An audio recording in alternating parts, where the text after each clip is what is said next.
আসসালামু আলাইকুম। আপনি একটা মানুষের সাথে কতক্ষণ থাকবেন, আপনার ওই জীবন সঙ্গীর সাথে আপনি কতক্ষণ স্টে করবেন সেটা নির্ধারণ করে ২ জন মানুষের সম্পর্কের উপর। সেটা আপনার একা পক্ষে নির্ধারণ করা যাবে না।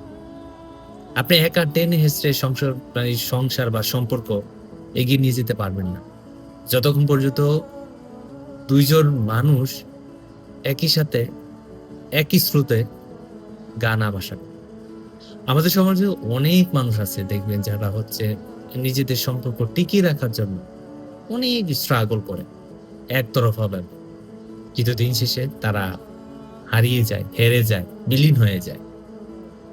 সম্পর্ক টিকিয়ে রাখার জন্য যে মাধ্যমটা প্রয়োজন, যে মাধ্যমগুলো প্রয়োজন, সে মাধ্যমগুলো হয়তোবা আর থাকে না।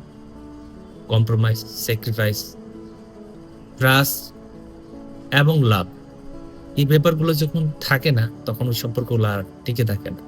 তখন আস্তে একটু করে অনেক দূর চলে যায়। সম্পর্ক আর টিকে রাখা যায় না।